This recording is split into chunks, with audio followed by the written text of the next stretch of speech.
You know that feeling when you walk into a space and everything just feels wrong? Like the universe is playing a tune, but a couple of notes are sour? I'm talking about the kind of gut instinct that tells you to turn around and run, even if everything looks totally normal on the outside.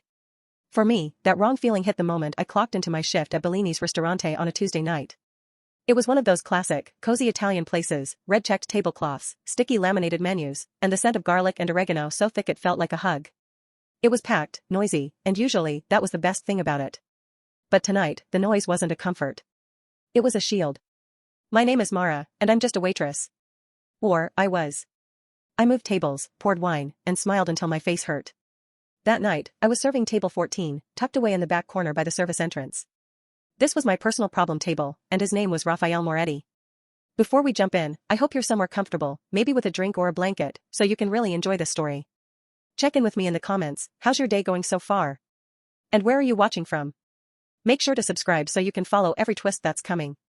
Now, Raphael wasn't your average guy celebrating a birthday.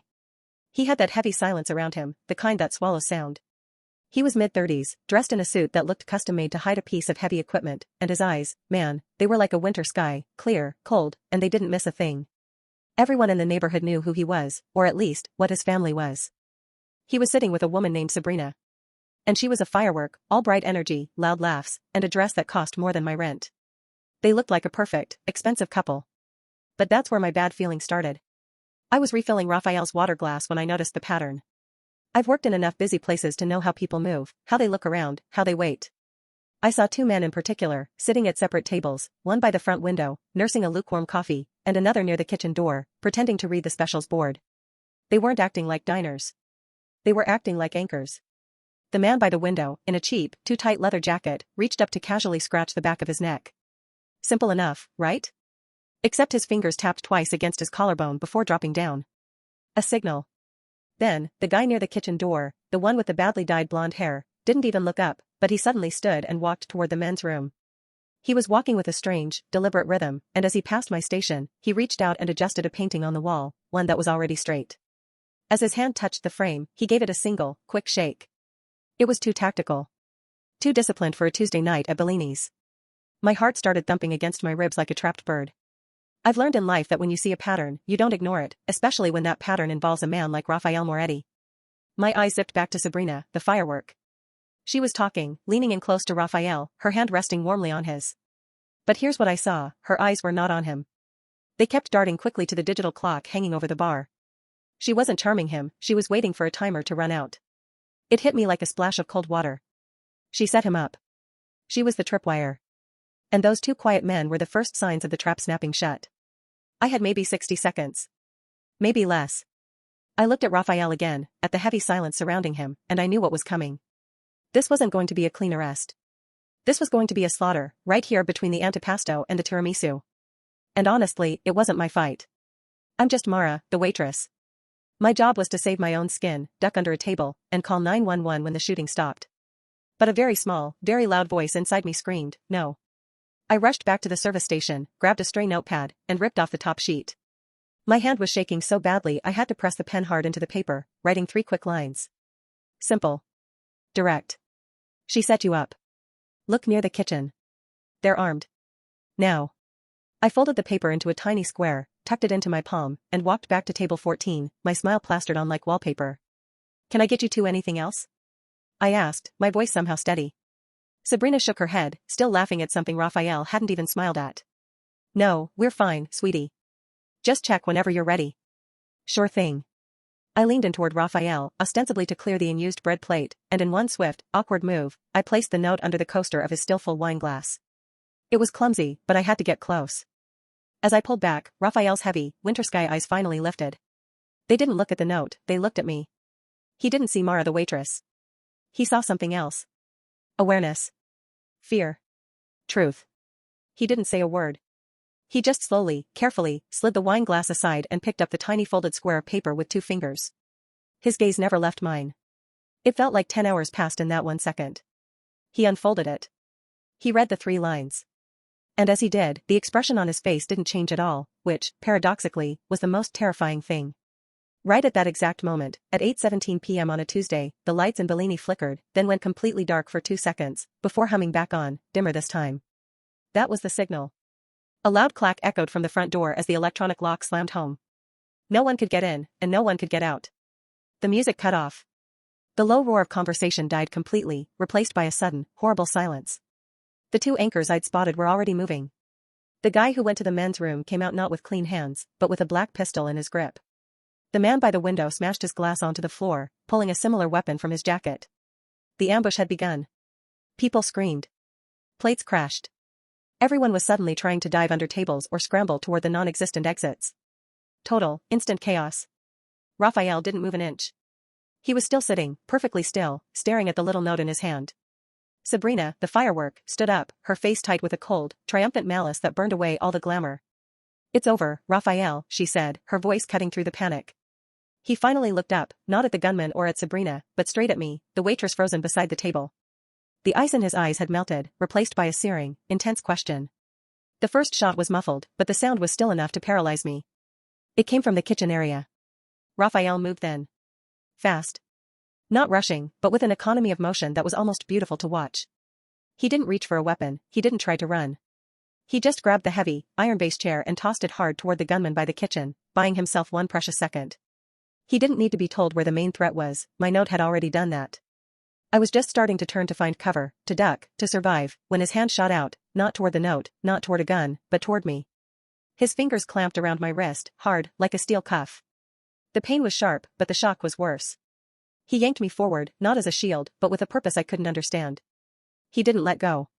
He didn't look away from my eyes, even as the second round of heavy gunfire erupted near the bar. "Who are you?" he demanded, his voice low, rough, and vibrating with an authority that shook me to my core. The question wasn't a threat, it was a desperate plea for an answer he knew he needed to survive the next 5 minutes. And just like that, everything changed.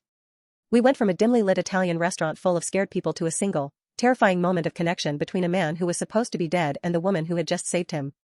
Raphael's fingers tightened on my wrist, a promise, a tether, a question mark. Maybe he was going to expose me, or maybe, just maybe, he was going to save me too. Whatever happened next, I knew in that moment that this terrifying night was only the beginning. The note had bought him a chance, and now, it had tied my life directly to his. We were in this mess together, whether I liked it or not. My whole life, I've tried to be invisible. Just Mara, the girl who brings the Parmesan cheese and smiles politely. But when Raphael's grip tightened on my wrist and his eyes drilled into mine, demanding an answer, I realized invisibility was officially off the menu.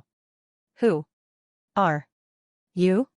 The sheer force of his voice was enough to cut through the screams and the gunfire echoing around us. But before I could even stutter a response, the situation answered for me. The gunman I'd warned him about, the one near the kitchen, fired again, this time aiming past the overturned chair and directly at our table. The bullet tore a chunk out of the wall beside Raphael's head. Instincts are weird things. They're like old habits you thought you quit, but they just needed the right moment to come roaring back. Mine came back with a vengeance. My training, the part of my life I'd spent years scrubbing away, suddenly resurfaced. I didn't think. I just acted. I yanked my wrist free, not pulling away, but pivoting toward him, dropping my center of gravity low. I grabbed his tie with one hand and shoved his shoulder with the other, driving us both down hard beneath the heavy oak table. "Stay down," I shouted, the volume surprising even myself. The table groaned as a volley of bullets peppered the top, shattering glasses and splintering the wood. Raphael didn't argue or look shocked, he instantly went from demanding answers to assessing the threat, his breathing steady despite the chaos. "Service door, now," he ordered, his voice flat and controlled, eyes scanning the legs of the table. "They locked the front. They're coming from the bar and the kitchen." 2 teams, I rattled off, pointing rapidly toward the 2 main threat areas. I was suddenly Mara the waitress no more, I was just a woman with a dangerous set of eyes and a memory for tactical movements. That's when Raphael realized who he was dealing with. He didn't ask how I knew, he just accepted it. "The back door is the only way," he agreed, pulling a small, heavy object from the back of his waistband, not a flashy gun, but something compact and serious. The synchronized attack was unlike anything I'd ever witnessed in my brief, hidden life, and I could tell by the tight line of Raphael's jaw, it was new to him too. These weren't local thugs or rival family muscle. These were trained operatives. They were moving in a disciplined formation, suppressing fire, and cutting off escape routes with military precision. They weren't trying to scare him, they were trying to end him. Raphael fired 2 quick, loud shots that made the air ring. They weren't aimed at the gunman, but at the ancient, heavy chandelier hanging precariously near the kitchen entrance. The chain snapped, the chandelier crashed, and for a glorious second, the smoke and dust created a thick screen. "Go," he roared. We scrambled out from under the table.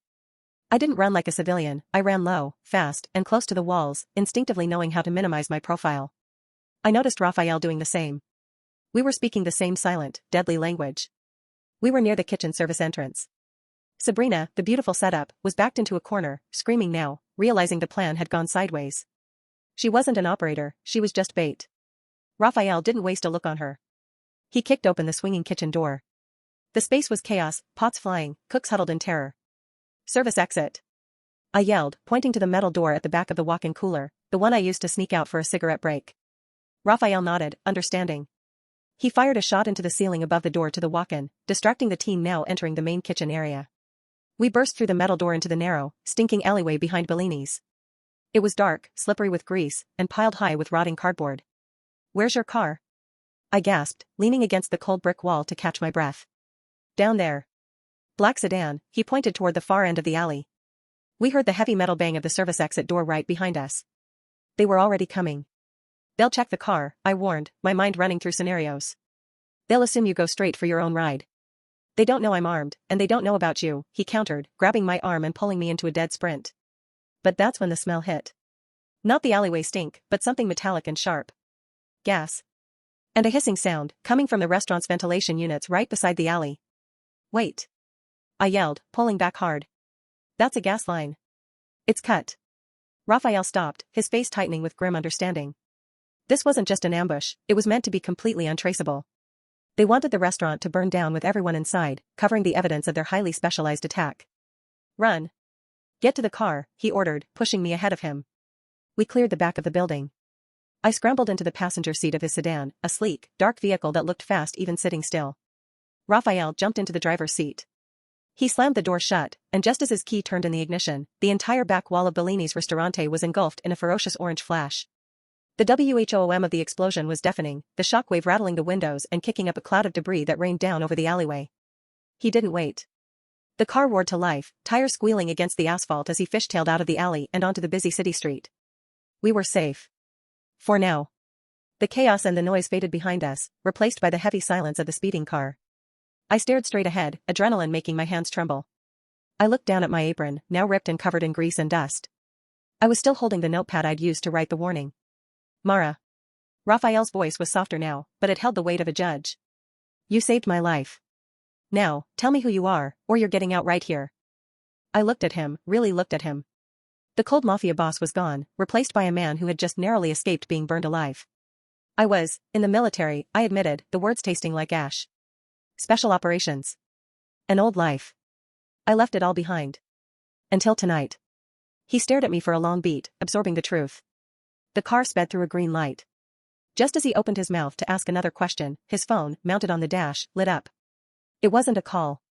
It was a video message from Sabrina. He hit the play button. Sabrina was on the screen, tears streaming down her perfectly made-up face. She was pressed against a wall, looking terrified. "Raphael. Please. They took me. They think I helped you escape. Please, you have to come back for me," she wailed.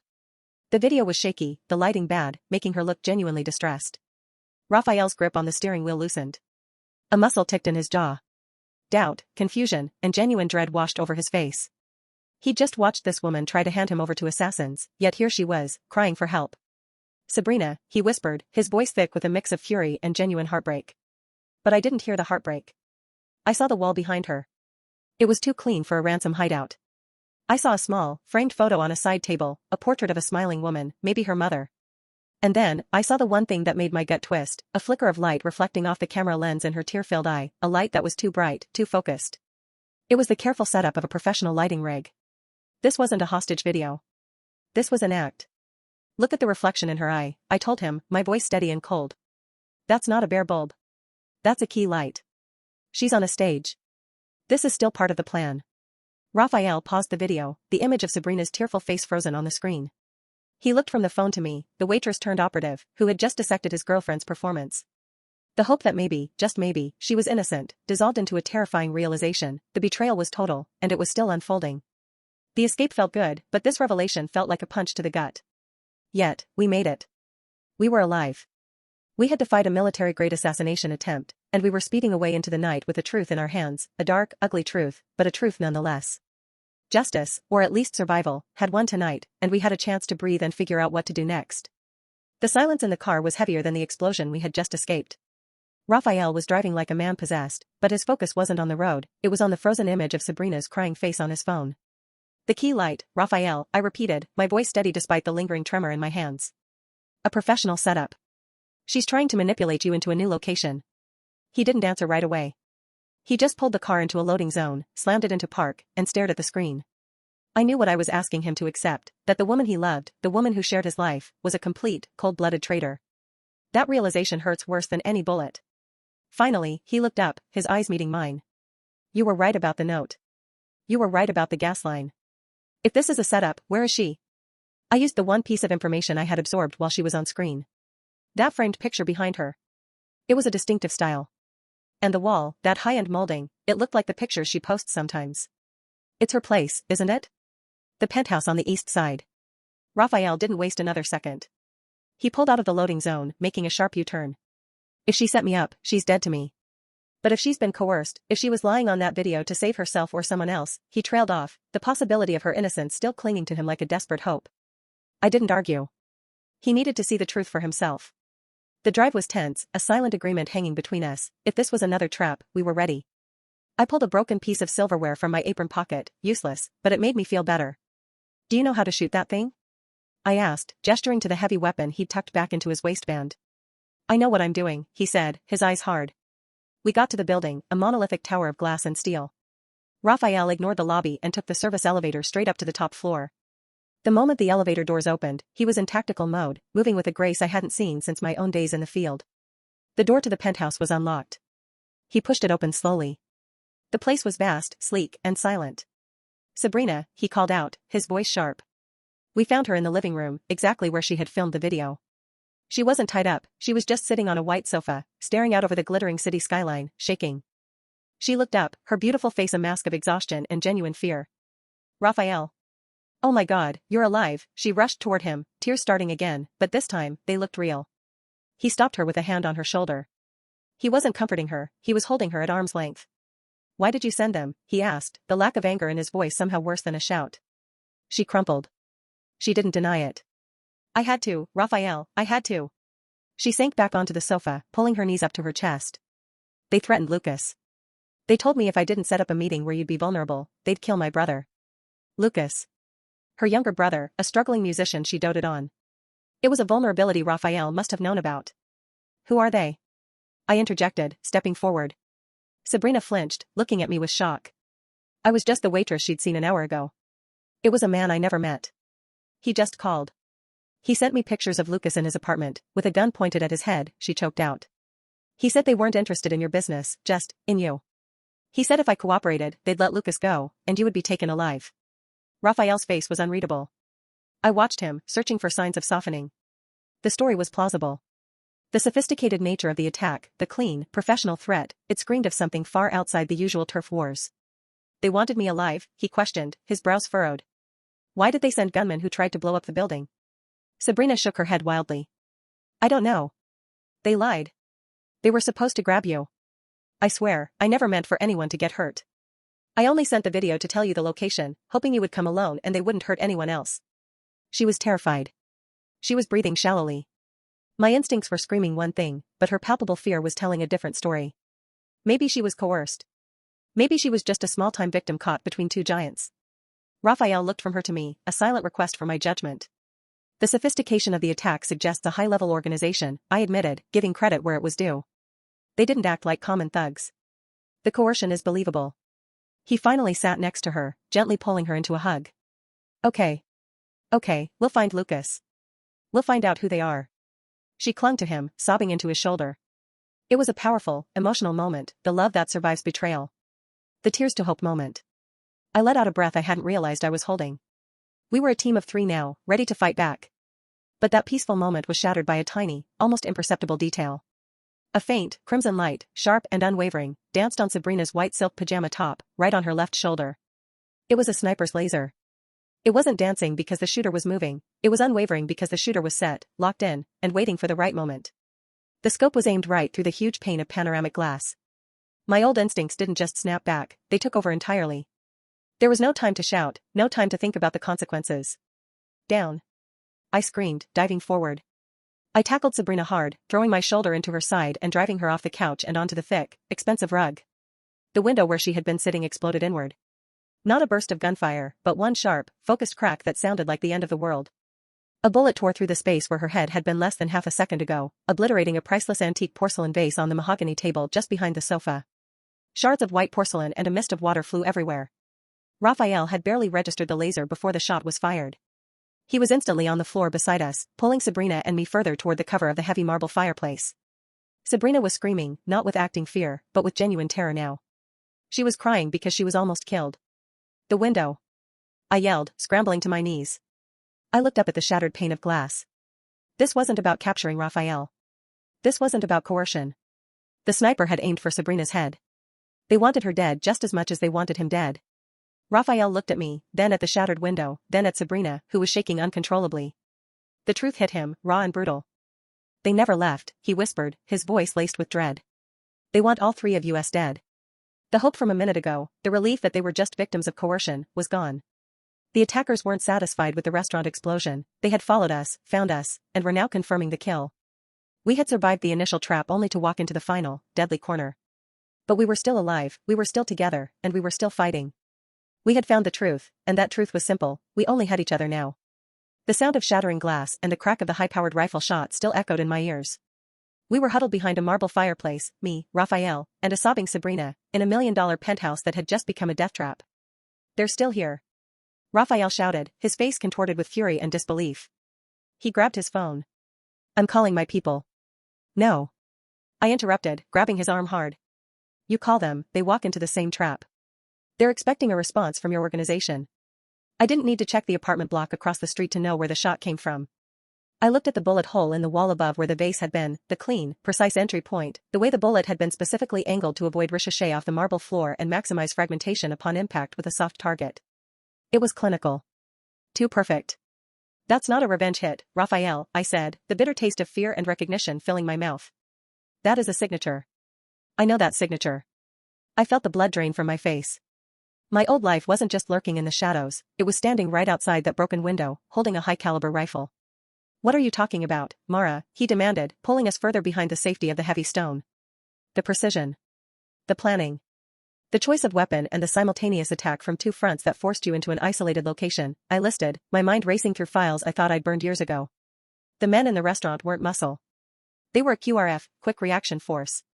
And the sniper is pure, absolute black ops. I swallowed, forcing myself to look him in the eye. This is government, or military, or something much worse. This isn't the Mafia. This is the organization. Raphael just stared at me, his disbelief slowly giving way to dawning, terrifying clarity. He looked at the wreckage of his life, the blown-up restaurant, the compromised penthouse, the coerced girlfriend, and the pieces finally started clicking into place. The organization, he repeated, the name-tasting alien on his tongue. They're not interested in territory or drugs. They want something else. He rubbed his temples, his mind instantly shifting from fighting to strategizing. It started 3 weeks ago. My ledger suddenly shows a transfer, a single, massive transaction for $200 million. The money vanished. My contacts swear they never received it.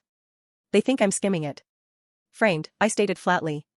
Someone is setting you up to look like a thief, drawing all the attention from your rivals and from law enforcement, while the organization quietly eliminates the problem, you. I stood up, keeping low and scanning the windows. The sniper wouldn't take a second shot right away, they'd be moving to a new perch, waiting for us to panic. That gave us maybe 60 seconds. They didn't expect me to be here, I said, more to myself than to them. They thought you were alone. They were just eliminating the loose ends. The realization hit me with the force of a punch. If they recognized my tactics, the way I threw him down, the way I pointed out the gas line, then my past wasn't just haunting me, it was hunting me. I had escaped that life, but they always kept tabs. Now, they knew I was alive, and they definitely wanted me silent. We have to go. Now, I urged, pulling Raphael to his feet. Sabrina was curled up, still shaking. My brother. Lucas. We find Lucas once we're safe, Sabrina, Raphael promised, helping her up. We can't help him dead. He grabbed the small gun he still had tucked away. The service elevator is too exposed. We take the stairs.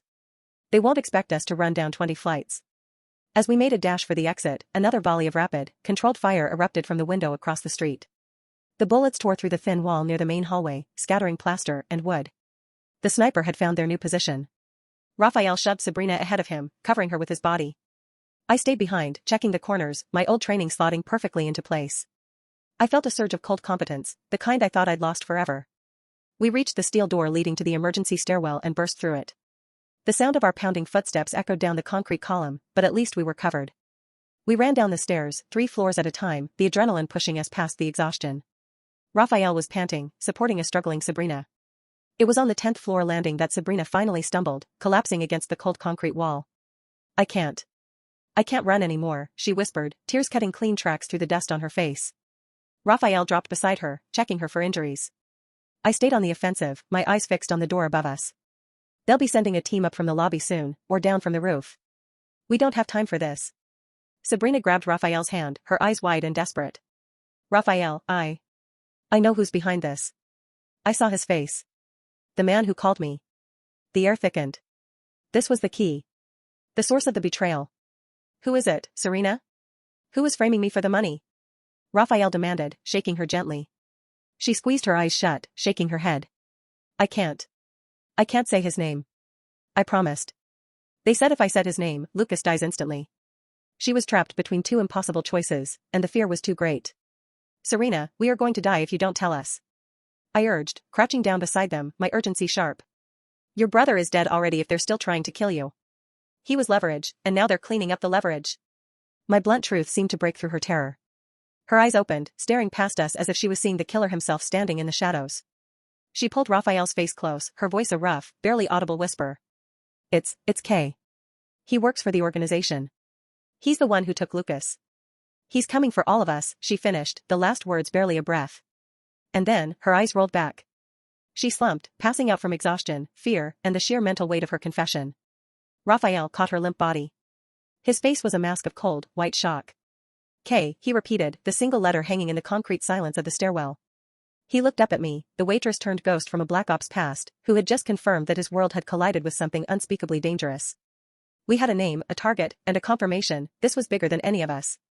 We had escaped the ambush, survived the sniper, and now we knew the deadly truth. Serena was unconscious, but she had delivered the key, a key that gave us a fighting chance to save Lucas and, maybe, save ourselves. We went from being hunted animals to determined fugitives with a new purpose. We were alive, and now, we knew who to hunt back. We kept running down the stairwell, Raphael carrying a semi-conscious Sabrina, and me covering our retreat. We finally stopped in the basement garage, a sprawling, concrete cavern filled with the smell of exhaust and stale air. We were out of the immediate line of fire, but the danger hadn't diminished, it had just spread out. Raphael gently laid Sabrina down behind a column, checking her pulse. She was just deeply exhausted and terrified. He turned to me, his face tight with a demand I couldn't ignore.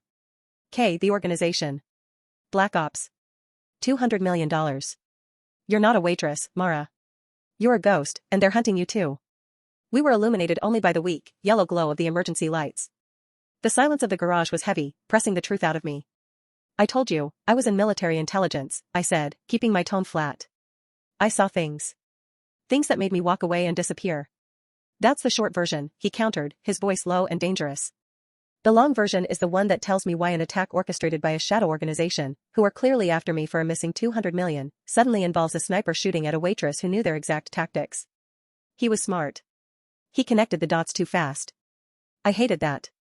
I left that life because of a mission that went sideways, I admitted, looking away, the memory a bitter taste on my tongue. It was in Beirut. A high-stakes capture operation. We were chasing a rogue arms dealer. My team leader, a man named Colonel Vance, insisted on a high-risk extraction. I argued against it. He pulled rank. The op went bad. Civilians died. Innocent people. And when I tried to file the report, the true report, it was buried, and I was given a choice, shut up and fade away, or be disappeared by the very people I served. I chose to fade. You didn't just fade, Mara, Raphael said, stepping closer. You vanished. And now they've found you. I don't know why they found me now, I lied, knowing exactly why.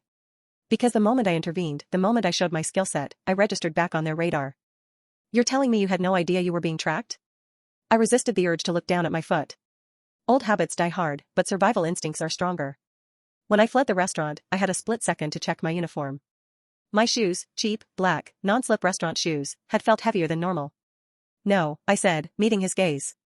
I just saw an injustice and acted on it. That's not good enough, he said, his voice dropping to a whisper. We are fighting a ghost organization run by a man named K, who is framing me for millions and hunting us all down. I need every piece of truth you have, or we don't move another step. He was right. We were bound together by this deadly crisis. I owed him the truth, or at least, enough of it to save our lives. Fine, I sighed, moving away and sitting on the floor, leaning against the cold concrete. Give me 30 seconds. I unlaced my left shoe and pulled it off, revealing the worn-out lining. I took the small, bent piece of silverware I'd snagged from the restaurant kitchen, the one I'd used to give myself a sense of security, and started working on the heel lining. Raphael watched in silent fascination as I peeled back a section of the rubber heel with painstaking care. The lining came away, and there, nestled in the foam, was a tiny, wafer-thin circuit board, no bigger than a fingernail. A highly sophisticated, government-grade tracking beacon. It had been stitched into the heel of my shoe. I felt it when I ran out of the restaurant, I confessed, carefully prying the chip out and placing it on the ground. I smashed it once, hard, with the heel of my other shoe, grinding the circuits into dust. It's military grade. Low power, long range. They put it there a long time ago. They always keep tabs on the ones who walk away. Raphael stared at the remains of the device, his jaw slackening. He wasn't just dealing with a woman with military training, he was dealing with someone who was systematically monitored by the people who were now trying to kill him. They've been tracking you for years, he stated, his voice a low blend of shock and realization. The ambush wasn't just about the money. They saw you intervene, and they realized you're the loose end connecting them to me. They were using the restaurant ambush to kill two birds with one stone. Yes, I confirmed, lacing my shoe back up. They got lucky. Now, we're the only ones left. The moment that truth settled, a small, barely audible groan came from behind the pillar. Sabrina was stirring. Raphael rushed to her side, offering her some water from a discarded plastic bottle. She took a sip and slowly opened her eyes, looking around the grimy garage before her gaze settled on me. She stared, not with fear, but with an intense, growing recognition that made my blood run cold. Mara, Sabrina whispered, her voice rough. It's okay, you're safe, I assured her, keeping my expression neutral. But she wasn't looking at Mara the waitress. She was looking at something else. Her eyes suddenly snapped into focus, clarity washing away the panic. I know you, Sabrina said, her voice stronger now, but laced with disbelief. Before Raphael and before all this. I saw something. When I was visiting my brother at the studio, his manager had a confidential file on his desk. High-level intelligence brief. He's into some sketchy stuff. She struggled to sit up, pointing a trembling finger at me. It was a profile. A warning about an operative who went dark. They called you the greatest security risk they had ever created. You were a field agent. Code name, something with an S. My heart hammered against my ribs. I hadn't used that name in years. How did her brother's manager get a hold of that file? Another link in the chain I couldn't see. Sabrina leaned forward, her eyes wide, staring directly at me, the woman who had saved her life twice tonight. She knew the name I'd spent years burying. You're the ghost agent, she gasped out, the revelation hitting her with a dizzying force. She spoke the final, damning words, her voice echoing faintly in the vast, empty garage. You're the ghost agent they warned us about, Spectre. Raphael froze, looking from Sabrina's horrified face to mine. He had been willing to accept military intelligence. He could handle a rogue soldier. But Spectre? That sounded like a legend. A myth of the intelligence underworld. He stared at me, the woman who had saved him, but who had just been branded as something far more dangerous, far more capable, and far more lethal than he could have possibly imagined. The truth was out, and it was a terrifying bond between us. We were both fugitives, but now he knew I was a fugitive with an utterly deadly past. This revelation, though shocking, meant one thing: we were the two most dangerous people the organization could possibly hunt, and together, we might actually have a chance to fight back. The word Spectre hung in the air of the cold, dusty parking garage, vibrating with danger. Raphael was frozen, looking at me with a mixture of terror and awe. Sabrina, having spoken the name, sank back against the column, her eyes wide. Spectre? Raphael finally asked, the word a disbelieving rasp. What the hell is Spectre? I didn't try to deny it. The time for denial was over. My identity was the key to this whole mess. It's the name they gave me in the field, I admitted, looking down at my worn-out waitress shoes. Before I left, I was their best field agent, running black ops and high-level extraction missions. And the man who trained me, the man who shaped me, is the one who leads the unit hunting us now. I looked directly into Raphael's eyes, needing him to understand the gravity of who we were up against. Lucien Kane. He was my mentor, my commanding officer, and the one who ordered the cover-up in Beirut. He's the one who buried the truth and framed me as a risk. Raphael slowly processed the name, connecting the dots of his shattered life to my haunted past. Lucien Kane. He's the one who framed me for the missing $200 million, the money that disappeared from my accounts 3 weeks ago. It's not just $200 million, I clarified, shaking my head. It's about intelligence. When I left the organization, I took classified data that proves Kane is running an off-book, illegal operation designed to destabilize governments. He thinks I still have the master copy of that intel, which he needs to retrieve before he can fully launch his operation. I sighed, the weight of the realization settling on me. He's framing you for the money as a cover story. If you're busy fighting off rival organizations or running from the authorities for theft, he can eliminate you and simultaneously flush me out. He assumed I'd pop up to protect the man whose money was used to frame me, thinking I would want to protect my new identity. Raphael ran a hand over his face, his expression shifting from confusion to cold, controlled fury. So, we're not fighting a mafia war, Mara. We're pawns in a highly classified, government-linked operation led by your ex-mentor, who is using my money and my life to hunt down his former protégé. Exactly, I confirmed. He orchestrated the whole thing, coercing Sabrina, setting the restaurant trap, the sniper. It was all a flawless, multi-stage operation designed to clean house. At the sound of her name, Sabrina flinched.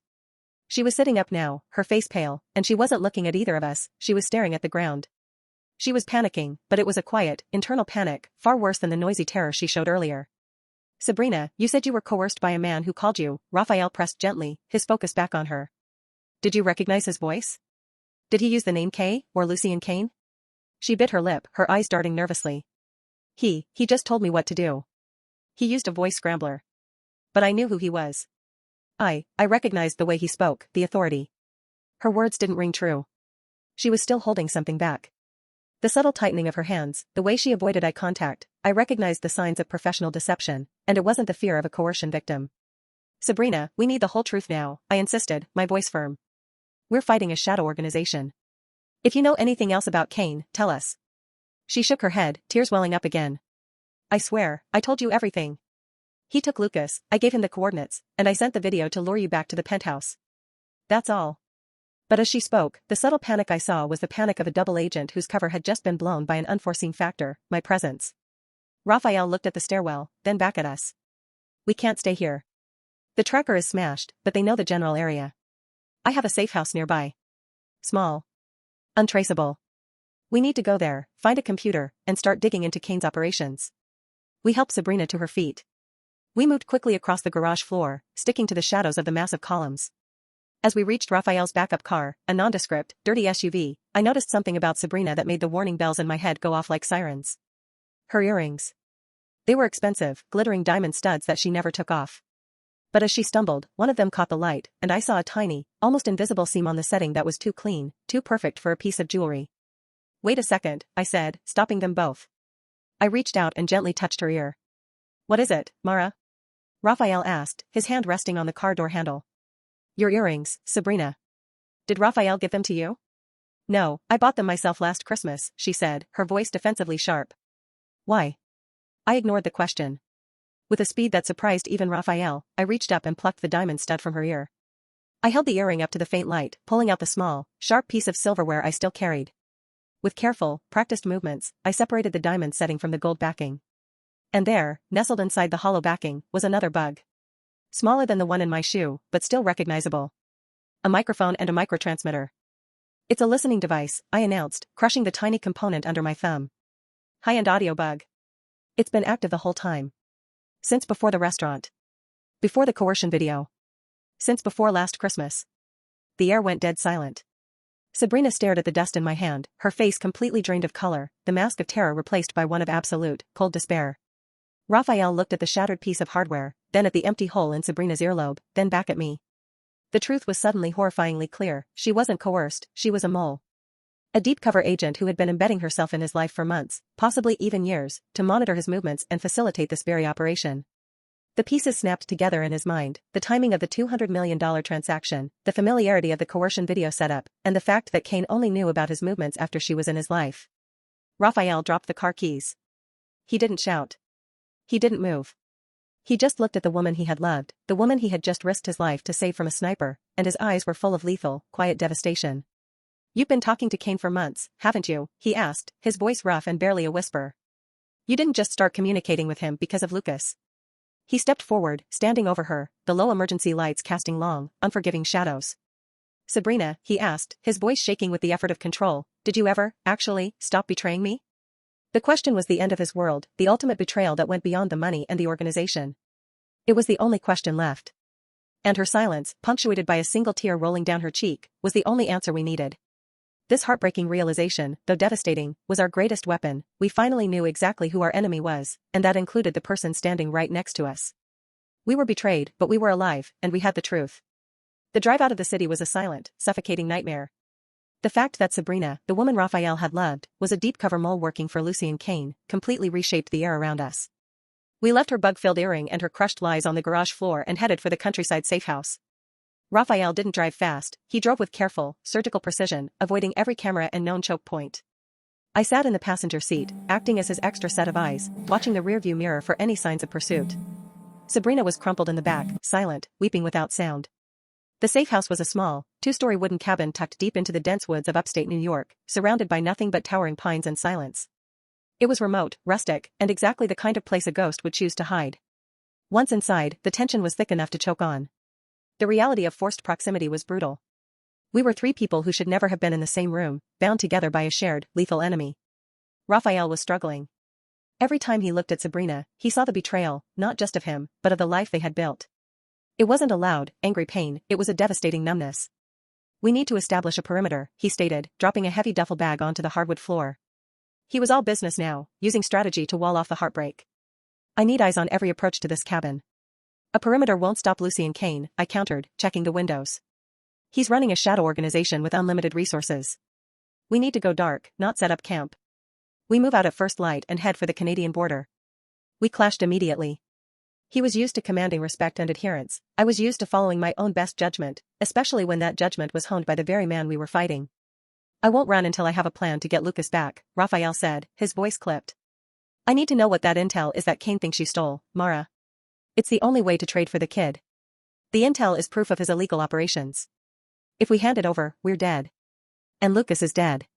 He'll never leave a witness alive," I argued, checking the power box for traps. "We expose him, or we die. Those are the only two choices."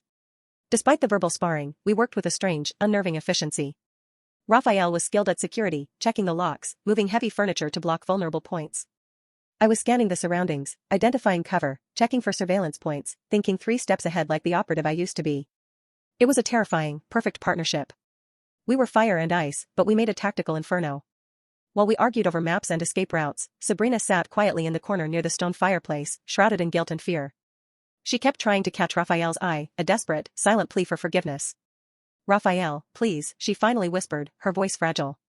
"I didn't want to hurt you. He was going to kill Lucas. I just wanted to keep my brother safe." "By selling me to a ghost agent named Kay?"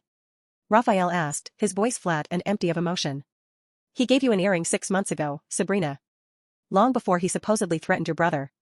You were working for him the whole time." Sabrina flinched, the undeniable truth crushing her. "No. I met with him, yes. He wanted information on your activities.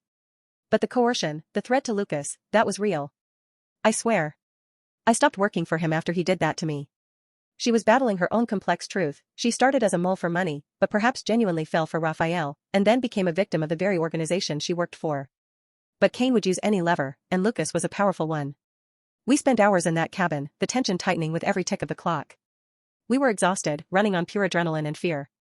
I took the first watch, sitting by the front window, the shotgun Raphael had found in the closet resting across my knees. The cabin was utterly silent, save for the rhythmic creaking of the old wood in the cold night air.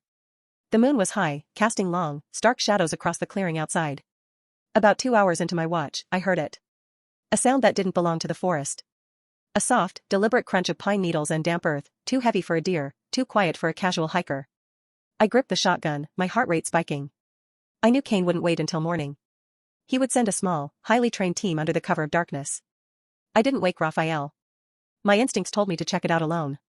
I slipped out the back door, moving silently through the deep shadows, the freezing air biting at my skin. I moved along the tree line, circling wide until I was parallel to where I heard the noise. There was no one there. But there were signs. Just at the edge of the clearing, where the woods grew thickest, I found them, faint, distinct imprints in the frozen soil. Boot prints. They were deep, indicating a heavy, fully equipped person. They were spaced out, suggesting a quick, efficient gait. And they were leading into the forest, not toward the cabin. A chill ran down my spine, far colder than the night air. Why would they leave? They found the cabin, confirmed the location, and then walked away? I rushed back to the cabin, the truth of the situation dawning on me. They weren't coming for us right now. They were doing something else. I burst back into the cabin, my adrenaline surging. Raphael. Wake up. Raphael was instantly awake, moving with the practiced readiness of a man always prepared for violence. He grabbed his gun and scanned the room. I saw footprints, I said, my voice urgent. Just outside the clearing. They were going into the forest, not toward the house. Kane's team was here, and they left. Left? He questioned, disbelief etched on his face. That makes no sense. Why wouldn't they finish the job? I don't know, but we have to go now. They found us. They were here to confirm the location, not to engage. They'll be back with overwhelming force. I stopped, realizing the silence in the room was deeper than it should be. The corner near the fireplace where Sabrina had been sleeping was empty. The heavy blanket she was wrapped in was lying on the floor. Sabrina? Raphael whispered, his eyes wide with a new, dawning horror. He scanned the small room, his gaze landing on the rickety wooden table where he had left their few possessions, including the burner phone he'd bought on the way out of the city. The phone was still there. But it was lit up. He moved toward it slowly, dread radiating from him. I followed, watching as he picked up the phone. The screen wasn't locked. The dialer app was open. And on the screen, frozen in the call history, was a number that had just been called, a recent exchange of messages, and the contact name, a single, unmistakable name. Lucien Kane. She had vanished. But before she did, she had confirmed our location and perhaps much more. She hadn't left to escape, she had left to report. Raphael stared at the phone, the ultimate proof of her final, complete betrayal. He looked up at me, his eyes dark with devastating certainty. She's gone, he said, his voice a low, raw sound. She left her phone so we wouldn't track her. And she gave Kane everything he needed. The emotional turmoil, the internal battles, and the forced forgiveness all ended here. Sabrina's betrayal was total, and she had delivered us straight to our enemy. The footprints led into the forest because she was meeting the team who had just confirmed our location. But as I looked at the phone, then at Raphael's shattered face, a strange sense of clarity settled over me. We were completely alone. The past was hunting me, the betrayal was hunting him, and the only person left to trust was the ghost agent standing beside him. The betrayal hurt, but it also cut away the last of our doubts, leaving us with a singular, unbreakable resolve. We were free of the mole, and now, the real war began. When I slipped out of that cabin, leaving Raphael and Mara behind, I wasn't running toward freedom. I was running toward a cage. The guilt was a crushing weight, heavier than the fear. I knew I had betrayed Raphael, not just now, but for months. But when I saw that phone number on the screen, the one I had memorized, I knew I had to go. I had to face Lucien Kane and save my brother, Lucas. I moved through the freezing forest for 20 minutes, following the faint trail left by the boots Mara had spotted. The cold bit through my thin clothes, but my mind was numb. I was the bait, and I was going to deliver myself to the fishermen. I reached the coordinates I'd been given during our quiet communications over the past few weeks, a small, dark service road deep in the woods. I didn't have to wait long. 2 black SUVs, matte black and silent, appeared like predators out of the darkness. The doors opened, and 2 men in tactical gear emerged. They didn't look like assassins, they looked like highly disciplined professionals. They grabbed me, efficiently cuffing my wrists with plastic ties. "Where is he?" I demanded, my voice shaking but loud. "Where's my brother, Lucas?" "I did what you asked." I confirmed the location. One of the men, cold-eyed and muscular, didn't even look at me. Silence. "You speak only to Colonel Kane." They shoved me into the back of an SUV. The drive was fast and disorienting, tearing through back roads until we reached a deserted, industrial area. The air smelled of rust and damp concrete. They dragged me into a huge, abandoned warehouse. It was freezing inside, the interior vast and dimly lit by a few bare bulbs hanging from the ceiling. Dust motes danced in the weak light. And there he was. Lucien Kane. He wasn't the monster I had imagined. He was elegant, in a perfectly tailored dark suit, standing calmly in the center of the warehouse. He was in his late 50s, silver-haired, with piercing eyes that held absolutely no warmth. "Serena," he said, his voice smooth and cultured, every syllable dripping with icy disappointment. "You're a failure." My heart plummeted. "I did everything you asked. I delivered him to the restaurant, I sent the video, and I just confirmed his location. Now, where is Lucas? Where is my brother?" Kane walked toward me, slowly, deliberately. His face was devoid of emotion. "Your brother, Lucas," he paused, looking at my desperate face. "A talented young man. And such a useful fabrication." He shook his head, a small, cruel smile touching his lips. "Serena, your brother has been missing for 3 weeks. He missed his rent, his studio time, everything. He ran up debts and vanished. He wasn't threatened, he was simply gone. I merely used his disappearance as a useful leverage point." The cold in the warehouse suddenly had nothing to do with the temperature. It was pure, raw shock. Everything I had done, the months of surveillance, the terrifying restaurant setup, the confession, it was all for a brother who was already missing, a threat that was completely fabricated. I hadn't been coerced, I had been used as a shield. You lied, I whispered, the devastation making my voice flat. You lied about everything. Lies are the currency of my world, Serena, Kane said, circling me like a shark. Your mission was simple: embed yourself in Rafael Moretti's life, gain his complete trust, and monitor his activity until the $200 million transfer was finalized. I needed to know exactly when he would be the most vulnerable, and you failed to provide that precise window. I gave you months of intelligence. I cried, desperation making the plastic cuffs bite into my wrists. Inaccurate intelligence. You grew too close to him. You started protecting him. You warned him off a bad deal last month. You developed an attachment, Kane spat the word out like venom. Your usefulness was compromised when you allowed yourself to fall in love with him. The truth slammed into me. I did love him. I started as a mole for money, but I became trapped by my own feelings. And that attachment was now costing me my life.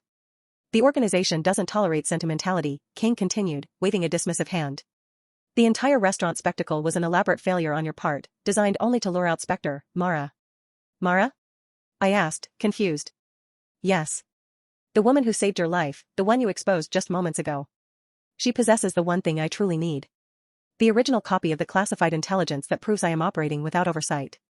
Raphael was just a distraction, a high-value target whose framing would smoke out Spectre and force her to act. I looked back at the betrayal of Raphael, the shattered love, and now the devastating truth that I had served only to expose the only person who could help us. Meanwhile, miles away, back at the cabin, I knew Raphael and Mara were finding the rest of the puzzle. Back at the cabin, Raphael was running a diagnostic on the abandoned phone. He was furious, his movements efficient and brutal. I'm tracing her recent communications, he muttered, typing rapidly. She had a separate, encrypted line running for months. Kane's system is strong, but sloppy. Look. He pulled up a digital timeline, a graph showing Serena's location pings over the last 2 years. The spikes were subtle, but clear. She was planted, I confirmed, looking at the pattern. Moves to a new apartment, gets a new job, meets Raphael. It's the playbook. She was put there years ago to establish deep cover. The threat to Lucas was just the excuse to pull the trigger. Raphael's face was stone. She was never mine. She was always Kane's. In the warehouse, Kane had reached the limit of his patience. You are a failure, Serena, he repeated, his voice dangerously soft. You've outlived your usefulness, and your emotional compromises are a liability. You will, however, serve as a final distraction for Moretti and Spectre. He nodded once to the two men in tactical gear. They stepped forward, drawing their suppressed handguns. The cold steel looked black and final in the weak light. My mind raced, not with fear for myself, but with a blinding fury at the cold, calculating cruelty of this man. I had betrayed the man I loved for a lie. You won't get away with this, Lucien, I managed to choke out. Mara, Spectre, she's smarter than you. She'll expose you. Kane merely smiled, a terrifying flash of white in the darkness. No, Serena. She'll be too busy mourning the loss of the last link to her old life. Good night. The guards raised their weapons. I closed my eyes, a single, final thought racing through my mind. I'm sorry, Raphael. I heard the sharp, final THWIP of a suppressed shot ringing through the vast, empty warehouse. The second I saw the contact name Lucien Kane on the screen and realized Serena had betrayed us one last time, the ice-cold logic of my Spectre training took over. There was no time for anger or devastation. There was only action. They're not waiting for backup, I said, slamming the car door shut after checking the undercarriage one last time. They sent her ahead to confirm. They'll either move out immediately or engage to eliminate the liability. Raphael, however, was already a blur of focused rage. The location, Mara. The location. I had run the IP of the encrypted line and the tower triangulation of the phone's last signal, a massive industrial area 30 minutes away. It was a crude location, but enough for a first move. It's an abandoned industrial yard on the other side of the Hudson, near the old shipping docks, I told him, throwing the coordinates onto the car's navigation screen. The drive was silent, punctuated only by the roaring engine of the SUV. We were operating on pure, desperate adrenaline, a seamless tactical unit forged in shared betrayal and looming death. Raphael drove like a man possessed, and I navigated like a soldier, detailing entry points, fields of fire, and cover positions based on the satellite image. I go in first, I stated, checking the action on the shotgun. You cover me from an elevated position. I'm the target, not you. They'll be looking for me. Raphael scoffed, his eyes glued to the road. We both know that's a lie, Mara. You're the intellectual target, I'm the financial one. If they have Serena, they want both of us to feel the pain. We go in together, synchronized. I'll clear the flanks, you cover the center mass. He was arguing strategy, not emotion. And he was right. We were two professionals, stripped down to our fundamental skills. The rage was there, but it was channeled into lethal efficiency.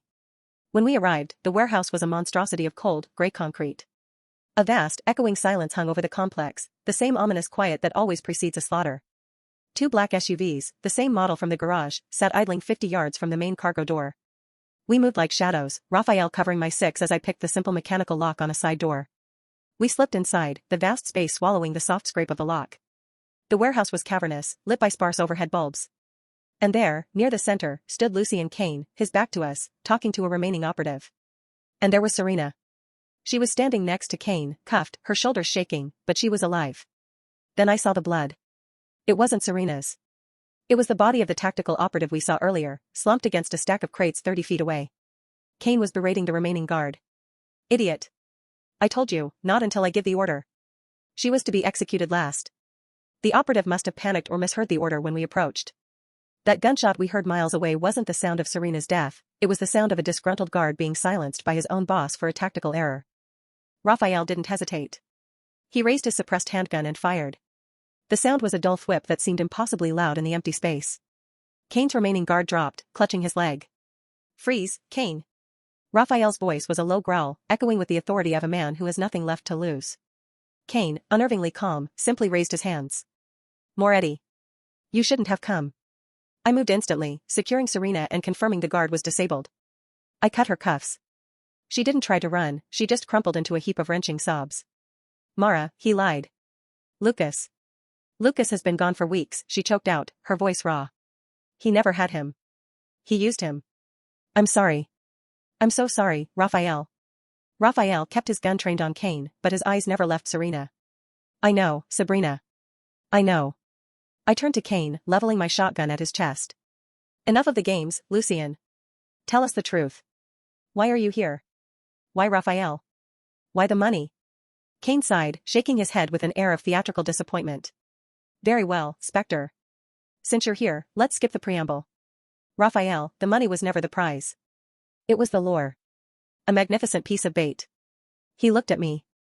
My real target has always been you, Mara. The intel you stole years ago, the master log of my black network operations, is a ticking time bomb. I needed to know where you were hiding it. I needed to force you into a situation where you would either expose the location or lead me to it.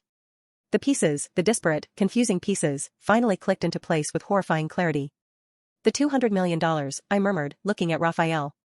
It wasn't stolen. It was a transfer, Raphael. A legitimate transfer that Kane intercepted and rerouted. Raphael frowned. What are you talking about? It was a wire transfer that went into a phantom account. Exactly, I said, looking back at Kane. That transfer wasn't for an investment, it was the final, biggest annual payment to your suppliers, wasn't it, Raphael? The payment that keeps your entire operation functioning. Raphael's eyes widened. The annual security and logistics payment, yes. It was due 3 weeks ago. Kane didn't steal from you, I stated, feeling the cold, hard certainty of the truth. He simply rerouted the payment. He didn't want to frame you for stealing money, he wanted to deprive you of money so you'd panic and try to recover it, which would eventually lead you to me. Kane clapped slowly, one sharp sound in the vast silence. Brilliant, Mara. Absolutely brilliant. That $200 million is now my private security fund. It is being used to buy the hardware and the men I need to fully consolidate my operation. I used Moretti's legitimate infrastructure to fund my own illegal one. Clean, effective, and untraceable. Raphael's gun arm never wavered. But how did you reroute the payment? That level of access is impossible. Only 2 people have the key to that account, me and my consigliere, Marcus. Kane smiled, the first genuine, terrifying emotion he had shown. It was a smile of supreme confidence. It seems, Moretti, you and Spectre have more in common than just a shared enemy. You both had a snake in your garden, Kane said, looking pointedly at the crippled operative. My friend on the inside, Marcus, simply authorized the transfer to a slightly different routing number. Easy as a single keystroke. The realization hit Raphael like a physical blow. The money, the framing, Serena, it all led back to Marcus, the man he trusted with his life and his business. The ultimate, personal betrayal from within his own inner circle. Just as the silence settled, heavy with the stench of gunpowder and betrayal, a distinct, high-pitched ping cut through the air. Raphael's secure, untraceable phone, the one only Marcus knew the number for, lit up in his pocket. He holstered his weapon, his eyes never leaving Kane, and pulled it out. He opened the message. It was from Marcus. Raphael stared at the screen, his face draining of all color, the shock of the double betrayal finally giving way to raw, paralyzing fear. He looked up, his eyes meeting mine. He read the message aloud, his voice barely a breath. We need to talk. It's about your brother. The message was a lightning bolt. We need to talk. It's about your brother. Raphael's face was a study in cold, lethal certainty. Marcus, his trusted consigliere, the man who knew the secrets of the Moretti family better than anyone, was the internal traitor. And now, he was using family as leverage. We left Lucy and Kane secured in the warehouse with the remaining disabled guard, bound and gagged with industrial ties. We knew Kane was just a piece of the puzzle, and that Marcus held the key to Raphael's missing brother. We also took Serena, her confession complete, her fear of Kane now replaced by a need for redemption. It's not my brother, Lucas, he's talking about, Serena whispered, shivering in the back of the SUV as we sped away. It's your brother, Raphael. Matteo. Matteo Moretti. Raphael's estranged half-brother. The black sheep who always felt entitled to the Moretti empire. The realization hit Raphael hard, a betrayal that cut deeper than any financial theft. Raphael pulled over to a discreet corner and made the call. It was short, cold, and calculated. Where? Raphael demanded into the phone, his voice flat. The old subterranean lot beneath the financial district building, Marcus replied, his voice unnervingly calm. 30 minutes. Alone, Raphael. Or your brother pays for your foolishness. He didn't mention which brother, but the implication was clear, family was the final card. This is a setup, Raphael, I said the second he hung up. Marcus knows we've got Kane tied up. He needs to eliminate you before you can expose him. He's leveraging Matteo to lure you into an ambush. I know, Raphael said, turning the car back toward the city. But if Matteo is involved, he's the one who knows what Kane is really planning. And Matteo has always been a danger to the entire family. I have to know which brother he's using, and I have to put an end to this. We pulled into the desolate, multi-level underground parking garage. The air was stale, echoing, and smelled strongly of oil and damp concrete. Stay in the car, Raphael ordered, grabbing his sidearm and checking the clip. Keep Serena hidden. If I'm not back in 5 minutes, assume the worst and drive to the safe drop point I showed you. No, I countered, unbuckling my seatbelt. I'm your shadow, not your chauffeur. If this is an ambush, I see it first. You talk to Marcus, I watch your back. He didn't argue. He just nodded grimly. We moved through the vast, pillar-filled labyrinth, our footsteps echoing the only sound in the silence. We found Marcus near a row of abandoned luxury cars, his back to a concrete support column. He was alone.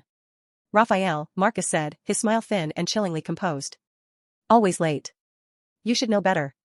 Where's my brother, Marcus? Raphael asked, his voice shaking with restrained fury.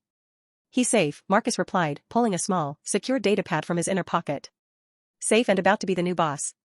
You see, Raphael, you were never fit for the modern world. Too emotional. Too traditional. Matteo, however, has ambition. He was willing to modernize the operation, starting with an alliance with Kane. You rerouted the $200 million for Matteo? Raphael asked, the betrayal hitting him. Matteo provided the internal access codes to reroute your payment to Kane's accounts, Marcus confirmed, tapping the screen of the datapad. In exchange, Kane would eliminate you and leave Matteo in charge of the Moretti empire, now properly funded by Kane's illegal operations. The betrayal was complete. Financial, personal, and familial. While Raphael confronted his treacherous consigliere, I wasn't listening to the words. I was looking at the shadows. The air was too still. I spotted the telltale sign almost instantly, a sliver of polished leather reflecting the harsh fluorescent light, hiding behind a thick concrete column 2 levels above us. It was too low for a sniper, but perfect for a lookout or an oversight position. I discreetly tapped twice on Raphael's shoulder, my signal for target spotted. Raphael kept his focus on Marcus, his body language unchanged. You let Kane use my own money to destroy me, and you used my family to lure me here? It was business, Raphael, Marcus sneered. The way out.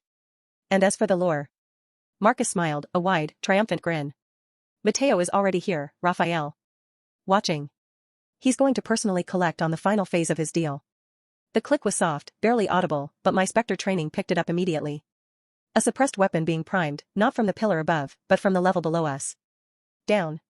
I yelled, shoving Raphael hard against the column. I fired the shotgun, not at the shooter, but at the pillar above where I saw the reflection. The explosion of concrete and dust filled the parking lot, creating instantaneous confusion. The ambush was sprung. 2 more armed men emerged from the shadows on our level, one of them firing wildly. Raphael was already in motion, dropping Marcus with a quick, non-lethal shot to the shoulder before engaging the 2 shooters. A brutal chase erupted. We were running, dodging between the rows of parked cars, Raphael using his environment expertly, and me covering his angles. The gunfire echoed deafeningly in the subterranean space. We realized this wasn't an escape, it was a cleanup operation. Matteo hadn't come to talk, he had come to kill. We reached the car, throwing open the doors. Serena was huddled in the back, terrified but alive. Drive. Now. I ordered Raphael, jumping into the passenger seat and firing 2 shots toward the pursuing figures to buy us precious seconds. Raphael slammed the car into reverse and spun the tires, speeding up the ramp toward the exit. The sound of our pursuer's vehicle starting up echoed behind us. Just as we slammed onto the busy city street, safe for the moment, Raphael's cell phone rang. It was an unrecognized number. He answered, putting it on speaker, his face a mask of cold fury. Big brother, a smooth, recognizable voice, Mateo's, dripped into the car. I told you Marcus was better. He almost had you. You're finished, Mateo, Raphael growled. You teamed up with an organization that will chew you up and spit you out. Maybe, Mateo said, his voice laced with manic amusement. But you don't understand, Raphael. I'm not just using Kane. I have the intel he wants, and you're already dead. What are you talking about? Raphael demanded, slamming on the brakes. The phone screen suddenly switched from the call to a live video feed. The camera was shaky, clearly handheld, focusing on a figure, Lucian Kane. He was no longer tied up, he was standing in a bright, unknown room, holding a handgun. And the person he was pointing the gun at was me. You should have driven away, Mara, Mateo's voice chirped from the background of the video feed. But your big, brave Mafia boyfriend just couldn't leave his bait behind. The camera slowly panned down, showing my face, bloodied from the fight, bound to a chair. My eyes locked directly into the camera lens. I wasn't just captured, I was the final piece of leverage. The real target. Mara. Raphael roared, clutching the phone. The video feed froze on the terrifying image, Lucian Kane, smiling calmly, holding the gun to my head. Final proposition, Moretti, Kane's voice crackled from the phone speaker. The full, unedited original copy of the intelligence Mara stole, for her life. You have 1 hour. Raphael's world had been completely decimated, his empire, his trust, his family. But looking at the frozen image of the woman who had saved his life, the truth was clear. The money didn't matter. The empire didn't matter. Only Mara. His final, desperate mission had just begun. The sight of Lucian Kane holding a gun to my head, transmitted live to Raphael's phone, was the ultimate checkmate. I was the intel, the ransom, and the final piece of Kane's endgame. The room I was in was small, sterile, and cold, a temporary holding unit in what felt like an anonymous, abandoned office building. I was cuffed to a heavy metal chair, but my focus wasn't on the restraints, it was on the man in front of me. Lucian Kane stood over me, his silver hair immaculate, his dark suit completely untouched by the chaos he created. He put the phone down, ending the transmission to Raphael. Such a dramatic flair, Mara, he commented, pulling up a chair and sitting opposite me. But you know the rules. We don't hurt the asset until the exchange is complete. And you are, after all, my most valuable asset. The intel is buried, Lucian, I said, my voice steady, despite the exhaustion. Even if Raphael gives you the copy he has, you still won't get the original location. He chuckled, a low, unnerving sound. Oh, I know you, Mara. You're many things, stubborn, lethal, and terribly loyal. But you are also methodical. That final, original copy is stored in a place you can retrieve it instantly, somewhere you feel safe. And there is only one place you ever truly felt safe. He leaned forward, his gaze piercing. But we can talk about that later. Let's talk about Beirut.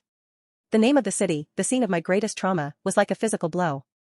You believe I orchestrated that disaster, don't you? Kane asked, his voice low and conversational. You believe Colonel Vance was a rogue agent who made a terrible, fatal call that killed those civilians and your team members? He did, I spat out. He ignored my warning. He ordered the extraction, and he buried the report. Kane sighed, a performance of weary disappointment. No, Mara.